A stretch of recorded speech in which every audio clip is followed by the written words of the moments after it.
Hey guys, Alex Courson here again. Welcome to my channel, and if this is your first time here, don't forget to hit subscribe and the like and put those little bells on so that whenever I have a new video drop, you'll get notified.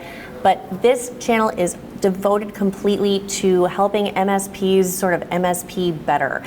Full disclosure, again, I work for this company. So Kaseya pays my bills, and I am in charge of business development for backup. So their entire backup suite, and I'll get more into that later. But this really is a channel just completely segmented and focused on you, the MSP or managed service provider. If you're really new to the channel and you're not totally sure where you fall in line with your IT services, but this video is all about fickle clients and that sort of idea of what have you done for me lately. So I'm going to give you the 3 ways that you guys can stay ahead of the curve, make sure that they never kind of ask that what have you done for me lately question, make sure that they come back wanting more and that they know that they need you, which is a huge problem for a lot of MSPs out there, because a lot of times it's just sort of you're doing your job, you're getting in there, and it's one of those situations where it's not okay to just say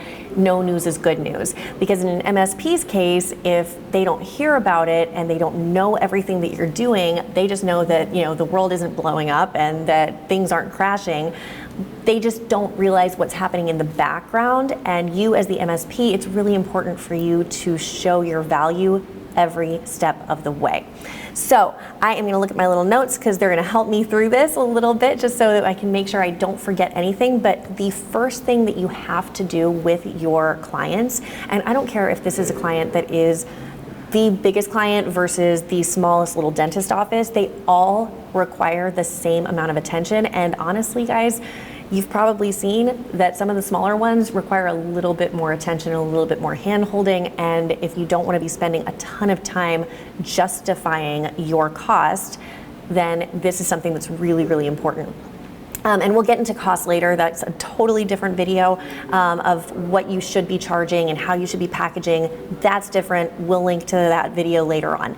But this one specifically is how to stay proactive, and it's really about setting proper expectations with your clients, right? So when you're having that conversation with your client and you're signing them up for their retainer, they need to understand what they're getting, whether it's a certain amount of hours of break fix, if they're getting a certain amount of services included with their stack, if you are including certain services on top of it, a la carte.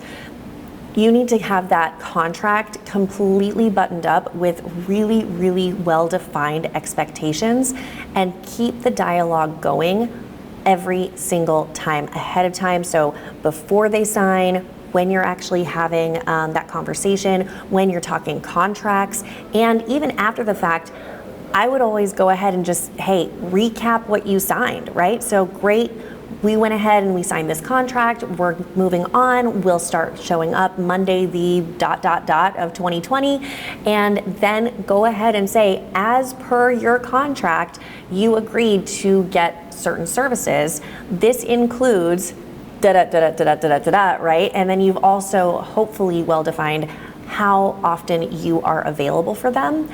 So that also will include, you know, how fast you'll respond, how fast you'll remediate, how much you'll remediate for them, what an escalation includes. Just make sure that all of that is really, really well defined, because being proactive about that sort of expectation is so important to start off on a good note. Number 2, and if this is making sense to you guys, go ahead and comment boss down at the bottom so that I can get you guys starting to comment on these comments and on these threads. And let's go ahead and start building a little bit more of a community so that I know what resources you like, what resources you don't, and what content is useful for you. So going into number 2, the second thing that you can do to really kind of stay ahead of the curve and make sure that your clients aren't going, what have you done for me lately? Or what's the value in my MSP, is report often. This actually solves for 2 things though. So when you report, you're not only telling them what you've done for them, but you're also reporting the value, and you're also showing them what you've sort of saved them from, right? This also helps in the year end, because what I typically recommend and what most of my colleagues typically recommend is for MSPs to try to upcharge, right? Because every year you're gonna pay a little bit more for software. That's just the nature of the beast. You guys have all been in technology long enough to know, I hope, that you're gonna have, cost of living increases, you're gonna have cost of goods sold increases, you're gonna have upgrades or expansion increases, you're gonna have to deal with those costs. So for an end user or a client to expect to pay the same thing at the end of the year is not very reasonable, because you're incurring more cost, right? So we want to pass that cost on to the client, but that's also, we have to justify that cost, right? We have to say, hey, this is all what we've provided for you, and we've been sending you a monthly report of everything we do, and we're giving ourselves a grade from an A to an F, and hopefully you're like at an A the whole time, and you're showing them your value constantly on a monthly report. At the end of year report, you can then say, hey, this is what we would recommend you do. So we think that you need to increase on your cloud backup.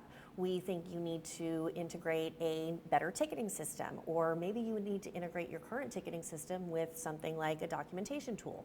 So you can give them all of that reporting based on the monthly reports that you've already been building. So you'll have 12, and you can take all of that information and put the recommendations in there and say, hey, we've saved you X amount of dollars over the year. We've saved you X amount of time and X amount of losses. And this is our overall savings and value for you.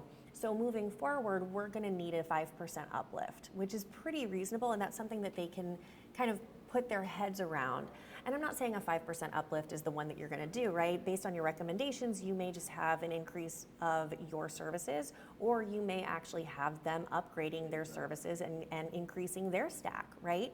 So that's so important as well, because if you keep on giving them that monthly report of what you've been doing, A, they can't complain and say, what have you been doing? B, you're building your case for longer term growth and scalability. And then that's something that they're going to not only appreciate, because the constant feedback is something that is so beneficial, but they also will expect to be with you 5 years down the road, because they know you're taking care of them and making sure that you're looking to their growth and to their future. So it's something that they're really, really gonna appreciate, understand, and frankly expect, because they're probably raising their clients' costs too. So again, guys, if this is making sense to you, comment below. If you totally disagree, comment below. Just make sure you like the video as well. And then we're gonna go on to the third. So this is gonna be a quick one for you. But the third thing you can do to kind of stay ahead of that is, again, it goes hand in hand with the constant feedback, but it's throw in a quarterly consult. And again, this is going to allow you to get ahead of things and to really position yourself as the expert, and allow them to ask questions before they're calling you with their hair on fire because there's a problem. So this is something that I have had a lot of clients, friends, colleagues do over the years. And what they'll do is they'll go in and they'll actually schedule a quarterly consultation, whether it's a peer-to-peer review, whether it's saying, hey, this is what we've noticed going forward, looking at your monthly reports, which you've been doing now at this point, right? You've been giving them the content. You also at that point will have been able to say, hey, what questions do you have for me? What do you think you could be doing better? What do you think we could be doing better?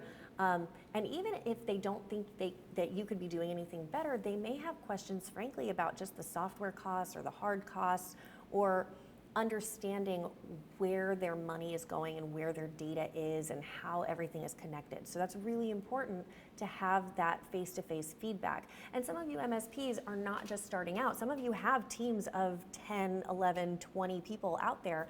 So it's something where you can actually give your account managers some autonomy to go in there and represent you, which then not only helps your clients, but it also helps your account managers to feel like they are really part of growing the business, not just getting a commission and bring something in, right? So it helps everybody, and it's just all about good communication, which I know sounds like it's an ever-running theme for me, but really it's always about communication, content, and fulfilling those needs.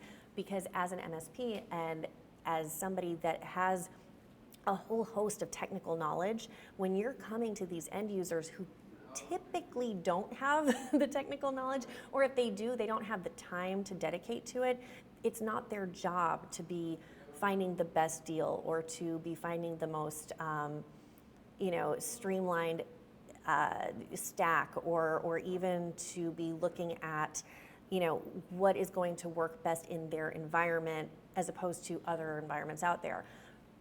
So it's your chance to really shine and show up as the expert in your field, and to get in front of them, and again to get ahead of all of those questions that they may have when they're calling and they're upset and their hair's on fire and something went down and they just need help right away.